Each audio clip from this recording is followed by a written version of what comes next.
Hi, Tom Hope and Glenn Greenidge from Community and Social Change Facebook. Now, today is Juneteenth, but is Juneteenth a holiday or is it something we should be sad about? Are we getting the full effect of a holiday if we can't really fully celebrate? Juneteenth occurred when 250,000 former slaves in Texas were kept from the truth. Now, unlike the 4th of July, where white America could celebrate for the independence, we had a whole community in Texas that was barred from knowing the truth of their independence.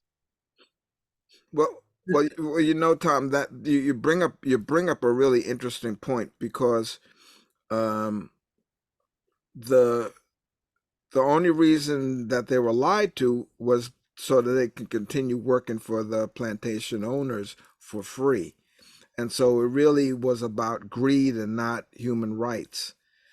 Um, so the fact that they did receive the information is somewhat of a celebration. But you also made a very interesting point that I hear people have been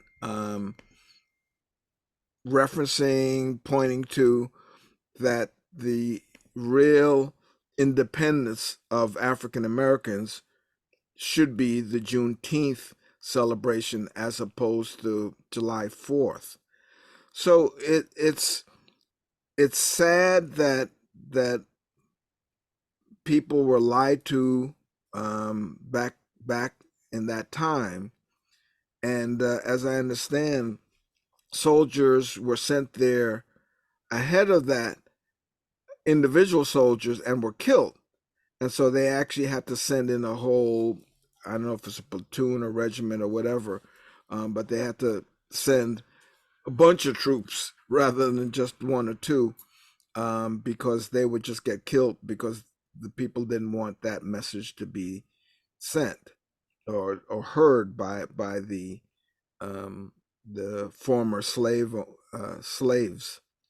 Well, when you started, you made a comment about um, July 4th. Was that really uh, independence for the Black community? Actually, that was not independence for the Black community. Uh, if anything, the British were trying to entice Blacks into their armies Yes, they were. as a weapon against the colonialists. Yeah. And even though America, the colonies celebrated a holiday, they they kept in place the barriers of uh, Slavery. Yeah. slavery. Yeah. Yeah. And I think, the thing that keeps coming to mind, and we've talked about it before on air, but this type of slavery only existed in America after the 1700s, when the white slave ran away and a black slave ran away. The white slave got several years added on to his, of course, they were indentured servants at that point in time. So he got some years and added to his servitude time, whereas the black slave became property.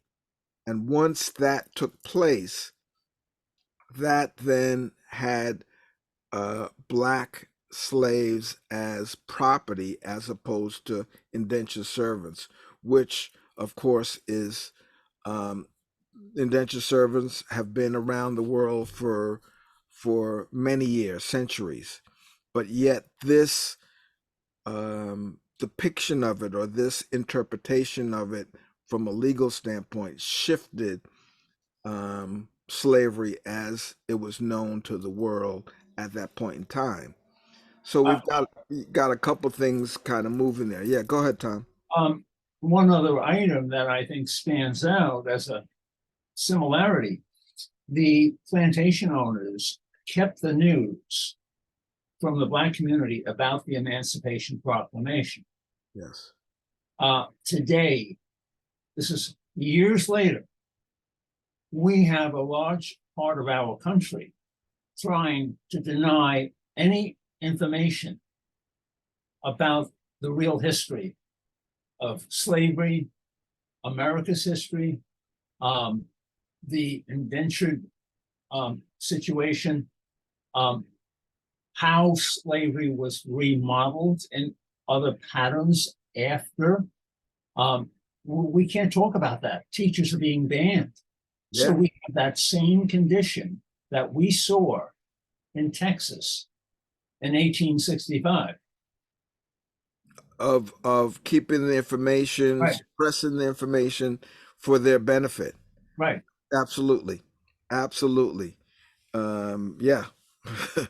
You know, it's scary to think that slavery, which is part of our history, which is what catapulted us to the top of the world economics, because at that point in time, I think we supplied 40% of the cotton in the world. And of course, cotton was 60% of our GMP at that time. So it was a huge part of our country, kind of bearing up and becoming financially sound within the world. But yet, Oh, that's another reason in my novel, The Violence of Cotton, I have a situation, it's an alternative history, where America is denied that because characters go to Egypt and help Egypt grow more cotton to the point where the Southern plantation system falls apart before the Civil War. before the Civil War, gotcha. But that would have been necessary in order to make things different. Yes. I absolutely agree. And then there's this conversation of reparations for that time period. And again, you know, being denied access to any of the economic benefits that this country was built on. 60% of the GNP is a huge contribution to the upscaling of the economy. And so now, inside of this conversation of reparations, we're seeing some movement, not much. But I was reading something the other day. Evanston, Illinois is HR 40, I believe it is. They're looking to provide that for that county. So they're in the legal process of it. I don't believe it has been voted, come to the floor for a vote yet. But that's something. I know California is also looking at that. So this whole reparations conversation is kind of connected to Juneteenth. So there's a lot of emotions and you know, building up of momentum. So we'll see how it shakes out going forward. But it Uh, certainly is a it's amazing. You commented on the amount of GNP where this whole system helped America grow, and yet there was no compensation. none. Um, we have, in a legal sense today, the idea that a statute of limitations has to be discarded if something is so egregious. Now, this is egregious. Now, something has to be done. Part of the wealth of America has to be shared. I mean, if we can't share with one another, how do we have the right to call part of America the Christian nation? Yeah. Christians want to share. That's what they've been taught. That's what one of the principles of the Bible, um, to share to your brother and sister who are in need.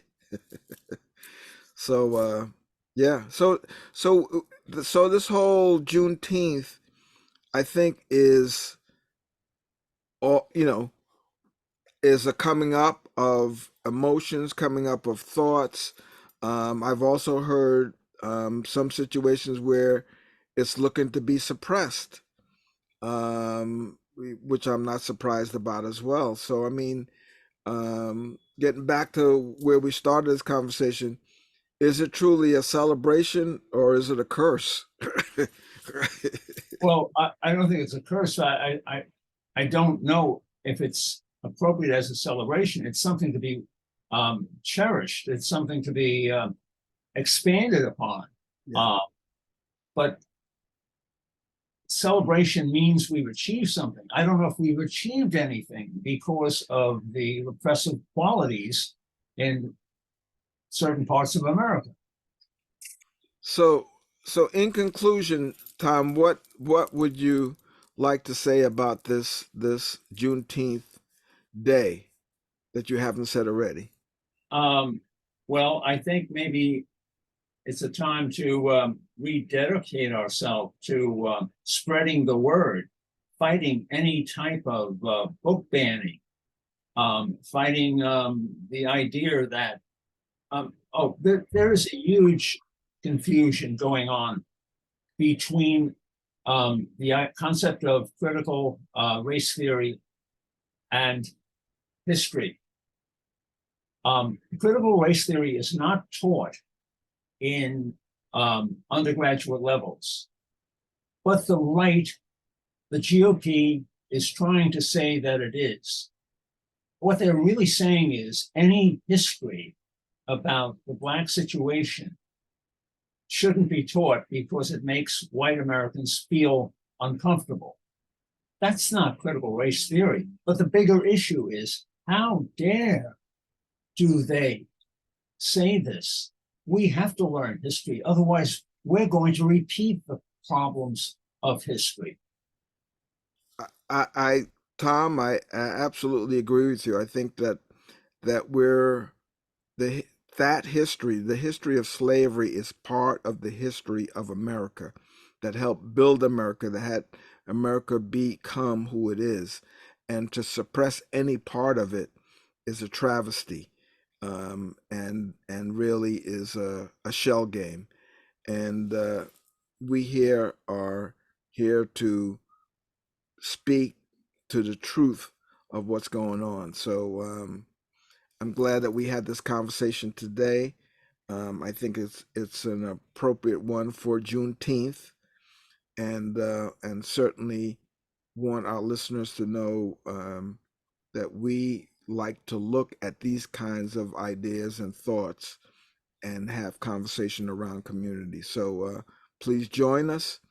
Um, come out and look at our Facebook post, respond, um, tell us what you think, tell us if you like what you're hearing, or even if you don't like what you're hearing, let us know.